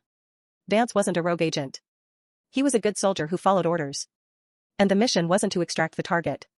The mission was to eliminate the team. I stared at him, my blood running cold. That's a lie. Is it? He countered, his smile vanishing. You weren't the only undercover operative on that team, Mara. You were simply the only one who didn't know it. Every single person on your team, including Colonel Vance, was on my payroll. They were helping me build this operation. But they became a risk when they started asking too many questions about the finances. So, I used the arms dealer as a cover to eliminate them. He leaned in closer. The bomb wasn't for the target, Mara. It was for your transport. But you, ever the maverick, changed routes at the last minute. You were the only one who survived my purge. The realization was staggering. My trauma, my guilt, my reason for running and hiding, it was all a calculated lie. I hadn't failed my team, they had been set up, and I was just the mistake who lived. You killed them, I breathed, the shock giving way to blinding hatred. You killed them all to cover your funding. Collateral damage, he dismissed, waving a hand. But now, you understand the depth of my ambition. And now, I need that last piece of intel to ensure my operation remains untouchable. 1 hour, Mara. Then I win. Meanwhile, Raphael and Serena were racing against the clock. We have to assume Kane knew I would give the intel for her, Raphael stated, driving the SUV with reckless speed toward the nearest armory location he knew. Matteo and Marcus won't let me make the trade. They need me dead to secure the empire. This whole negotiation is another trap. Serena, chastened and desperate to make amends, was quiet but focused. My knowledge of Kane's protocols can help, Raphael. He keeps his human assets at a nearby, secure location, a former corporate shell he uses for black site interrogations. I know the general area. They made a shaky peace, their survival depending on ignoring the devastation between them. Their goals were aligned: save Mara, expose Kane, and eliminate Matteo. Raphael's emergency contact system suddenly went wild. It wasn't a call, it was a flood of surveillance pings from his security detail, indicating they were under heavy attack. Matteo's men, Raphael gritted out. He's attacking my last loyal men to ensure no one can back me up. The convoy protecting the last sliver of Raphael's organization was hit by a coordinated ambush, explosions lighting up the sky miles behind them. Matteo was cleaning house, systematically dismantling his brother's empire. As they pulled onto a deserted access road leading toward the industrial sector Serena identified, a black sedan suddenly blocked their path. 2 armed men jumped out. Ambush! I yelled, skidding the SUV sideways and slamming into the side of the sedan. The impact was bone-jarring. Raphael was thrown into the airbag, stunned. Serena screamed. But I was already moving. Years of training kicked in. I broke the driver's side window with my elbow, ignoring the pain. I grabbed my sidearm and fired 3 controlled shots at the 2 approaching figures. They went down. Go! I yelled, pulling Raphael's stunned body back into the driver's seat. You drive. I'll cover. We broke free, but the attack was a sobering reminder: Matteo and Marcus were everywhere. The Mafia betrayal was total. Raphael drove on, heading toward the coordinates Serena identified, a massive, forgotten corporate headquarters. Back in the sterile room, Kane stood up, his gaze intense. Your time is running out, Mara, he said, leaning in close, his breath brushing my ear. He smelled faintly of expensive cologne and gunpowder. I know where the intel is. I know you. You should have died with the others. The words, a final confirmation of his monstrous betrayal, hit me with a renewed surge of cold fury. I felt the last sliver of my old life burn away. But as he leaned in, my hands, which had been resting on the chair's armrests, moved with microscopic control. While he spoke, I had been working the edges of the cheap, metal cuff. Years of field training, of escaping impossible situations, came down to this moment. The movement was subtle, requiring absolute control over my muscles and nerves. My left wrist was free. I moved the freed hand behind my back, hiding it from his view. I looked up at Lucien Kane, my eyes hard and completely devoid of fear. I may be the last one, Lucien, I whispered, but I'm the one you won't kill. Just as he straightened up, ready to deliver his next threat, my free hand shot out, grabbing the edge of the heavy metal chair. In that single, sharp instant, I used the weight of the chair and my entire body to rip the chair out from under me and send it flying toward Kane. The crash and distraction were all the time I needed. I didn't wait. I was Spectre again. The tables had turned. The prisoner was loose, and the countdown to the final confrontation had begun. The moment I sent the heavy metal chair flying toward Lucien Kane, the sterile holding room exploded into action. The sound of the crash bought me a half second, all the time Spectre needed. I hit the ground rolling, pulling the other cuff free of the shredded metal chair arm, the adrenaline a clean, cold rush through my veins. Kane recovered instantly. He wasn't a soldier, but he was fast. He shouted orders into a comms unit hidden in his collar: containment. She's loose. 2 tactical operatives burst through the doorway, weapons raised. They were professionals, but they were trained to fight a target, not a ghost. I was moving before they could lock on. The room was small, but I used the confined space as my weapon. I didn't reach for a gun, I reached for the nearest threat. I used the momentum of my role to launch myself at the first operative, a brute with a heavy weapon. I targeted the joints, quick, decisive strikes I hadn't used in years. A sharp kick to the knee, a stunning elbow strike to the jawline, and then I used his own bulk, pivoting and driving his head into the concrete wall. He dropped like a stone. The second operative was smarter, keeping his distance and trying to create a fire zone. I grabbed the first operative's discarded weapon and tossed it hard into the lights above.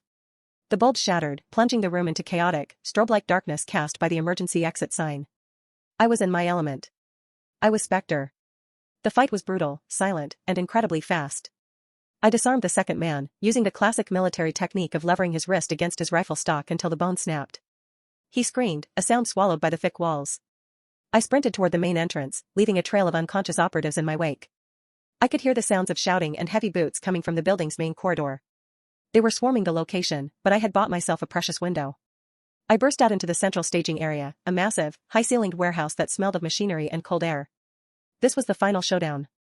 Lucien Kane was standing near a makeshift desk, shouting into his comms. He was surrounded by 4 more heavily armed men. "Spectre," he roared, pulling a large combat knife from his jacket. "You can't win this, Mara. It's over." Just as his men advanced toward me, a deafening screech of tires sliced through the warehouse.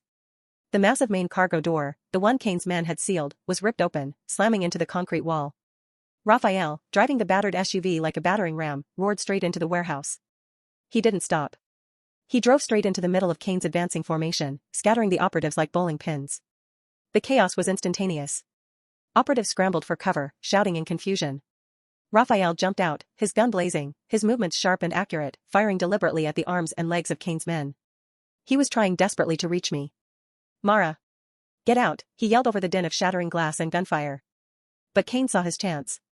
While Raphael was preoccupied with the advancing operatives, Lucy and Kane moved with predatory speed, dodging the falling debris and sprinting toward me, the knife held low. I was ready for him. I met him halfway. He swung the knife, a precise, lethal motion. I ducked under the attack, using the momentum to kick his feet out from under him. Kane stumbled but didn't fall, his years of command training giving him unnatural balance. We circled each other, the disillusioned operative versus the ruthless strategist. Just as Raphael dropped the last operative and turned, desperately trying to get a clean shot at Kane, another vehicle skidded into the warehouse. It was Serena. She jumped out of a separate, smaller car, her face tear-streaked but resolute. She ran toward us, not with a weapon, but clutching a thick, official-looking file folder. "Lucien! Stop," she screamed, throwing the folder onto the ground in front of him. "I have the files. The original bank logs proving the transfer. I know you planned it with Matteo." Kane glanced down at the files, his expression momentarily faltering. He knew those files were genuine proof of the financial conspiracy. Serena had done it, she had used her access to his shell corporations to download the final, undeniable evidence.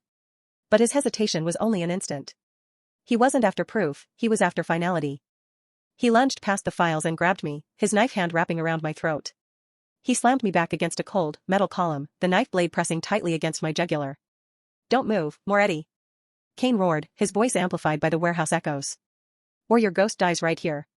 Raphael froze, his gun aimed, his chest heaving. He couldn't risk the shot. "It's over, Lucien," Raphael said, his voice raw with fury. "We have the proof. The money is traceable. The organization is finished." "No," Kane snarled, tightening his grip on me. "This ends now. With the final loose end eliminated." He was about to press the blade when the third, final person walked into the warehouse. Matteo Moretti. He emerged from the shadows near the entrance, dressed in a sleek suit, looking completely untouched by the chaos. He wasn't armed, but he carried a heavy, self-satisfied arrogance. "Don't kill her yet, Lucien," Matteo said, a cruel, cold smile spreading across his face. Raphael turned, the ultimate betrayal staring him down. "Matteo. You let this man use you?" "He didn't use me, Raphael," Matteo corrected, stepping forward. "I used him. You were too old-fashioned. Too loyal. Kane and I had a better deal. I get the Empire, and he gets his intel back, the intel he believes Mara hid for years." He stepped closer, his smile widening as he looked at me, pinned against the column. "You see, big brother," Matteo continued, his voice dripping with malice. "I'm not interested in just running the Empire. I want to build a new one. And to do that, you, your loyal consigliere, and your pathetic ghost needed to be eliminated." Matteo stopped 10 feet away, taking in the scene, the defeated crime boss, the treacherous spy, and the captured Spectre. He reached into his pocket, pulling out a small, metallic object. "Let's finish this, once and for all." The air was thick with gunpowder, dust, and the crushing weight of betrayal. But in the final, terrifying second, the moral universe bent back toward justice. Matteo didn't pull a gun, he threw the small metallic object hard onto the concrete floor. It was a flashbang grenade. The warehouse erupted in a blinding, deafening white light and a massive shockwave. In the ensuing chaos, Mara reacted instantly. The split second of light blinded Kane just long enough for me to twist free, driving my elbow hard into his diaphragm. He gasped, dropping the knife and stumbling backward. "Now, Raphael!" I screamed. Raphael didn't hesitate. He rushed Matteo, not with a bullet but with a physical tackle, driving his treacherous brother to the ground. They struggled, the rage of years of resentment boiling over in a brutal, hand-to-hand fight. I didn't watch. I grabbed Kane's fallen knife and used the moment of blinding chaos to slice the ropes off the last standing operative's arm, not to free him, but to get his weapon. When the light faded, Raphael had Matteo pinned, his fists flying. Serena, miraculously, had managed to grab Raphael's discarded weapon. She stood over the downed operative, her hand shaking, but the gun steady. Lucy and Kane, bleeding from a superficial wound from my knife, tried one last desperate move, reaching for the original intel file Serena had thrown down. "No!" I yelled, diving forward. I tackled him, and we slid across the concrete floor, sending the files scattering. The sound of sirens, finally, screamed in the distance. Serena, using the information from the files, had tipped off the authorities on a federal level, bypassing the local corruption Mateo had secured. In the end, Kane was arrested trying to flee out the back with the fake files. Mateo was subdued by Raphael, his dreams of the empire shattered by his own ambition. Marcus was later tracked down and taken into custody, identified by Serena's testimony. A week later, I was no longer Mara the waitress. I was Spectre, free of the chains of my past, standing next to Raphael, looking out over a cityscape that felt new and hopeful. The $200 million was recovered and seized by the authorities, effectively dismantling Kane's private army before it could be deployed. Raphael's empire would take time to rebuild, but it would be clean. As the sun rose over the city, I leaned against Raphael, the scars of the betrayal and the fight still fresh, but the future wide open. "What now, Spectre?" he asked, a small smile finally breaking through his exhaustion. "Now," I replied, taking his hand, "we finally get that bedtime story we earned." Justice had won. The shadows of the past were gone. We had lost everything and gained everything: truth, survival, and a shared future where good people finally had a chance to breathe. The betrayal tasted like metal and ashes.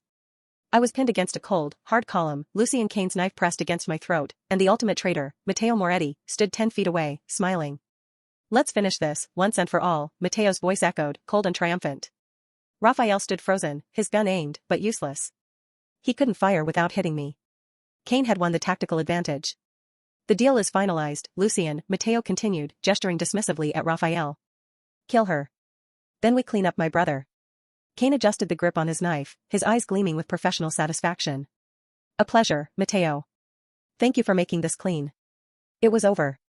I braced for the end, refusing to give Kane the satisfaction of fear. But just as Kane tensed his arm for the final, lethal movement, a sharp, deafening sound split the air, not from Raphael's side, but from the darkness behind Matteo. Bang! Matteo cried out, spinning around, clutching his right shoulder. A dark stain bloomed instantly on the expensive fabric of his suit. Serena emerged from the deep shadow of a massive cargo container. Her face was set, grim, and utterly resolute. She was holding Raphael's backup pistol, which she must have grabbed during the chaos of the car crash and subsequent chase. "I'm done being a pawn, Lucian," Serena screamed, her voice shaking but steady. "I won't let you kill him." The shock was total. Matteo staggered backward, stunned by the betrayal. Kane, infuriated, abandoned me instantly and turned toward Serena, shouting orders to his remaining operatives who were recovering from Raphael's initial assault. "Kill her. Kill them all." Kane shrieked, ditching the knife and drawing a compact automatic weapon from his waistband. A massive firefight erupted. Raphael was freed the instant Kane turned his attention away from me. He immediately drove himself low, shielding Serena with his body and returning fire at the approaching operatives. I didn't need a weapon. I launched myself at the biggest threat, Lucian Kane. Kane was fast, firing a burst of automatic rounds that shredded the concrete pillar I was just seconds ago pinned to. But I was faster, powered by years of suppressed rage and the cold certainty that if he lived, we would never be safe. I used the columns and stacked crates as cover, moving in zigzags, forcing him to keep tracking me. I was closing the distance. Meanwhile, Raphael was a whirlwind of controlled fury, moving Serena toward better cover as he traded shots with two of Kane's most loyal men. He was fighting like a cornered lion, protecting the only two people left in his life. I finally closed the gap on Kane. He dropped the automatic weapon, recognizing that in close quarters, I was the better fighter. He lashed out with a vicious, open-handed strike designed to break bone. I blocked it, the impact jarring my arm. I retaliated with a quick succession of hammer fists, pure, raw street fighting combined with military precision. I drove him back, targeting his joints and pressure points. He was strong, but I was focused, fueled by the memory of Beirut, the missing $200 million, and the knowledge that he had toyed with our lives for months. I delivered a final, debilitating kick to his sternum. Kane wheezed, collapsing against a metal press, his will to fight finally broken. I snatched his weapon and kicked it away. While I subdued Kane, Raphael had tackled his injured brother, Matteo, driving him against a forklift. They struggled violently, but Raphael, fueled by betrayal, overpowered him. "Why, Matteo?" Raphael roared, pinning his brother's injured arm against the cold metal. "The money? The empire wasn't enough?" Matteo was gasping, the pain overwhelming. "The empire was never mine. You were chosen. You, the naive, sentimental fool." "I was smarter, Raphael, I deserved it. This wasn't just business. It was revenge." Serena, her eyes wide, stood guard over the last two operatives, who were now nursing painful but non-lethal wounds. Her redemption was complete, she had saved Raphael's life and secured the periphery. I forced Kane's hands behind his back, securing them with the plastic cuffs I'd ripped from the chair. He looked defeated, his eyes empty of malice, replaced by a strange, cold resignation. It's over, Lucien, I whispered, pressing the barrel of his own discarded weapon against the back of his neck. No more games. No more escape. Kane didn't resist. He just leaned his head back, his mouth inches from my ear, and delivered the final, terrifying line. It never ends, Spectre, he breathed, his voice a dry, rasping sound. I felt a subtle click vibrate against my palm. My instincts screamed. I ripped my hand away, looking down. Kane had somehow activated a miniature, sleekly concealed electronic device hidden in the cuff of his bloody sleeve. It was a remote detonator. You think this was about you? Kane laughed, a horrible, wet sound. It was always about erasure. This entire warehouse is rigged. You win the battle, Spectre, but you lose the war. A steady, rhythmic beep. Beep. Beep started resonating from deep beneath the concrete floor, the undeniable sound of high-grade military explosives. Raphael and Matteo froze. Serena dropped the gun. We were trapped. I looked at the timer on Kane's detonator, a glowing red digital display counting down from 2 minutes. The victory was instantly stripped away, replaced by the terror of imminent death. The bombs were ticking beneath the warehouse floor, ready to erase the evidence, the traitors, and the heroes all at once. We had survived the ultimate betrayal only to face the final, irreversible trap. The high-pitched beep. Beep. Beep of the detonator was the loudest sound I had ever heard. It wasn't just a sound, it was the countdown to our annihilation. 2 minutes. I looked from the timer in Lucien Kane's hand to Raphael, who was still pinning his brother, Matteo. Serena stood frozen, the gun shaking in her hand. Raphael. Now. I screamed, grabbing Kane and yanking him hard against a stack of crates. We have 2 minutes. Find an exit. The first, muted explosion came instantly, a heavy thud deep beneath the concrete floor. The ground shuddered violently, sending plumes of dust raining down from the high ceiling. Raphael didn't hesitate. He delivered one final, stunning blow to Matteo's jaw, knocking him unconscious, and scrambling to his feet. The main cargo door, it's sealed. Raphael yelled, pointing to the massive steel barrier we had crashed through earlier. We need the control panel. Too slow. I countered, shoving Kane roughly toward a pile of steel girders. The service tunnels. There has to be maintenance access. I used my foot to kick Kane's weapon away, then grabbed the detonator from his numb fingers and smashed it against the concrete floor, hoping to disable the remaining sequence. It didn't work. The red light just flickered, and the countdown continued, 1:45. The second explosion was closer, louder. A series of support beams near the back wall groaned under the pressure, snapping like twigs. Fire immediately licked out from the ruptured concrete, licking up the walls. The air was thick with smoke and burning debris. Tunnel access, near the press machinery. Serena screamed, pointing toward the far wall, her voice cutting through the growing roar of the collapse. She was shaking, but her eyes were fixed on survival. Go. I'll cover you. Raphael ordered, grabbing a discarded piece of pipe to use as a club. I didn't argue. I sprinted toward the wall, with Serena right behind me. Lucien Kane, seeing his endgame approaching, wasn't going to let me leave. He lunged at my ankles, wrapping his arms around my knees and pulling me down hard. You don't get to walk away, Spectre, he howled, his voice maniacal. We die together. I was dragged down to the floor, my momentum lost. I struggled violently, delivering sharp, heel kicks to his face and ribs, trying to break his hold. Meanwhile, Matteo, stunned but not defeated, saw his chance. He scrambled up, pulling a small, concealed derringer from his ankle holster. He aimed the small weapon directly at Raphael's back. You lose everything, brother. Matteo snarled. Serena, however, was already in motion. She saw Matteo's weapon glinting in the firelight. She raised Raphael's handgun, her eyes locked on her target. There was no hesitation, no guilt, only a cold, decisive resolve born of months of lies and a final, brutal redemption. Bang! The shot was clean and true. Matteo staggered back, clutching his chest, his small derringer dropping to the floor. The light in his eyes faded, and the ambitious traitor collapsed, his body disappearing into the gathering smoke. Serena stood over him, tears streaming down her face, finally free of the burden of betrayal. He's done, she whispered, her voice broken, but her aim steady. Go. I'll hold them.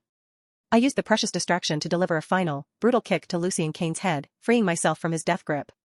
I scrambled back, pulling Serena toward the maintenance door. The main support beam directly above us cracked. We had seconds. 0:30. The tunnel is right here. I yelled, kicking the rusty metal panel that marked the access point. Raphael was suddenly there, grabbing the edge of the panel and ripping it free with a surge of raw strength. He shoved Serena through the hole, shouting, Go. Go. I followed her, dropping down into the darkness of the maintenance shaft. I looked up. Raphael was pulling himself down, but Kane, who had used the opportunity to climb onto a nearby crate, lunged one last time. No. Kane shrieked, grabbing Raphael's ankle, trying desperately to drag him back into the inferno. I grabbed Raphael's hands. Pull.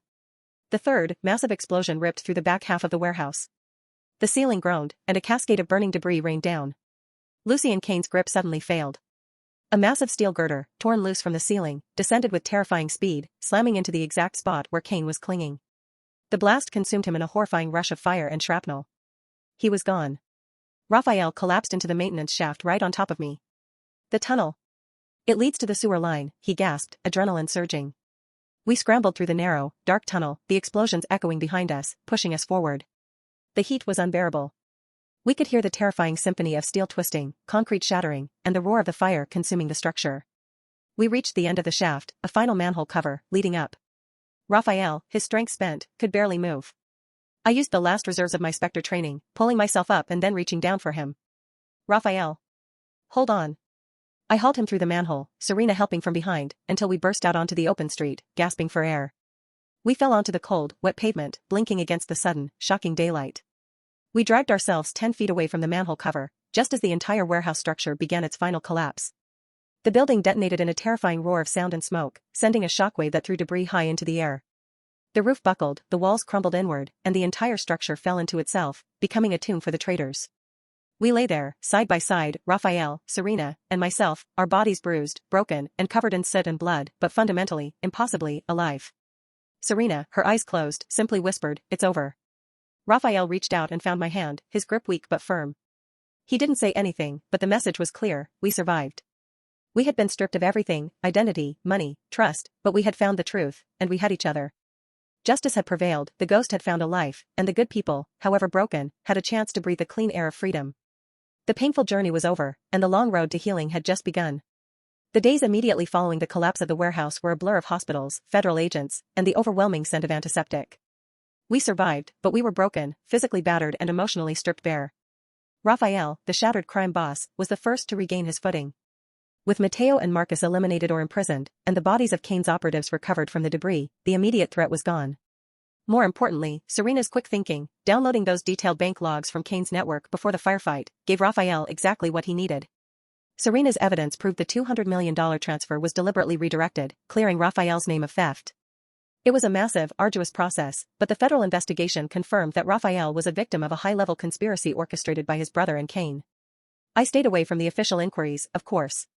My identity was a ghost, and it had to stay that way. While Raphael was cleaning up his empire, I was focused on scrubbing the last traces of Spectre from the grid, ensuring that the explosion buried not just Kane, but my own legend. But ghosts, I've learned, hate to stay buried. "They're asking about the woman," Raphael said one evening, months later. He was sitting in the quiet, temporary apartment we shared, the city lights reflecting in his gaze. He looked tired, but the darkness that had shadowed him was finally lifting. "The waitress who disappeared?" I countered, looking up from the cheap laptop I was using to monitor my external systems. "No. The one who dismantled the team in the warehouse. The one who knew too much about Kane's protocols. The federal agents think you were a deep cover operative protecting me. They're running flags on every Black Op agent who went dark in the last decade." I felt the familiar tension return to my shoulders. I had spent years trying to erase the Spectre file, and now, the explosion had printed a fresh copy for the world to see. "They'll find nothing," I assured him, though the knot in my stomach tightened. I used clean hands. "And Kane is dead. The files are gone." "Kane is dead, yes," Raphael said, pushing away from the table and walking toward me. He reached out and gently brushed a strand of hair from my cheek. "But the people who funded him, the ones who created the organization, they're still out there. And they know who you are." He wasn't wrong. Kane was only a field commander. The organization was a hydra, and we had only cut off one head. "I know," I admitted, my voice low. "That's why I have to disappear again, Raphael. For good this time." He shook his head, his hand dropping to rest on my shoulder. "No. I won't let you. We went through hell, Mara. We lost everything, but we did it together. I won't go back to the lie, and I won't let you go back to the shadows." His gaze was steady, filled with a depth of commitment that was terrifying and exhilarating. He had faced the truth of betrayal and came out wanting only honesty. He wasn't the man who ran a criminal empire anymore, he was a man building a new, legitimate life, and he wanted me in it. Meanwhile, Serena was finding her own path to peace. She had cooperated fully with the federal investigators, her testimony, and the bank logs ensuring the downfall of Matteo's remaining loyalists and the legal dismantling of Raphael's old financial shell games. She was granted immunity, acknowledging that she had been a victim of coercion and manipulation. She was free, but burdened by the weight of her choices. "I'm going back to school," she told us one afternoon over coffee. She was quiet, her laughter muted, but the fear was gone. I'm taking classes in sociology. I want to understand how people like Kane, and like myself, get trapped in systems like that. She was reclaiming her life, rebuilding it brick by painstaking brick, free from the manipulation of men like Kane and the desperation of her own guilt. The three of us, the unlikely survivors, the Mafia boss, the ghost agent, and the redemption-seeking mole, were proof that even in the darkest shadows of betrayal, hope could survive. We settled into a rhythm. Raphael handled the legal battles, I handled the security. We were starting to build something real, something honest, planning for a future that looked shocking, normal. But in this world, normal is just a lull before the next storm. It was late one rainy night. Raphael was asleep. I was sitting at the computer, running one of my routine, deep-level threat scans, just checking for any lingering digital debris from the Kane network. The screen was dark, showing only lines of code, when the system suddenly flashed an alert I had built specifically to detect high-level, military-grade encryption packets. A secure message had just bypassed all my firewalls and landed directly on my desktop. It was from an anonymous, untraceable sender. My heart hammered against my ribs. This wasn't local, this was the work of someone operating on a global scale, using the kind of digital infrastructure Kane only dreamed of. I hesitated, my fingers hovering over the keyboard. This was the final price of my survival. I opened the message. It contained only 2 sentences, typed in a cold, white font against a black background. We know where you are, Spectre. Lucien was only the beginning. I stared at the screen, the stark reality of the threat sinking in. The war wasn't over. Kane was a pawn, and by eliminating him, we hadn't defeated the organization, we had just angered the Queen. They knew I was alive, and they knew my codename. I felt the exhaustion and the fear, but underneath it, the old, familiar rush of adrenaline surged back. I wasn't Mara the waitress anymore. I was Spectre, and they were coming for me. I quietly closed the message, erasing the trace instantly. I looked over at Raphael, sleeping peacefully in the faint light. I knew I couldn't run from this. Not now. Not when the consequences involved the people I cared about. The war had just gone global, and I was on the front line. After everything burned and everyone fell, after Lucien's detonators turned the world into ash, after Mateo's betrayal cracked Raphael's soul in half, they emerged alive, but not unscarred. Raphael carries Mara out of the collapsing warehouse, her body limp against his chest, her coiled curls matted with smoke, her golden eyes fluttering open just enough to see the sky. And for the first time since she was hunted, she breathes without fear. She whispers, barely audible, "Raphael, you found me." And he answers, voice breaking, "I always will." Serena watches from a distance, tears streaking through her ivory cheeks, knowing she finally chose the right side, even if it was too late to undo the damage. The fire behind them burns away everything they were, everything they lost, everything they could have been. But in its glow, Raphael sees something he never expected, a chance to rebuild, not the empire, but the pieces of his heart that Mara didn't know she saved. And yet, as Mara finally rests her head on his shoulder, her phone vibrates. One encrypted message. No name. Just 6 chilling words. Lucien was only the beginning. The war isn't over. But neither is their story. Thank you so much for spending this time with me. I hope you enjoyed the story and the little moments inside it. If anything surprised you, confused you, or made you curious, I'd really love to hear your thoughts in the comments. And if you want to stay close, feel free to subscribe so you don't miss it. Thanks again for being here with me today.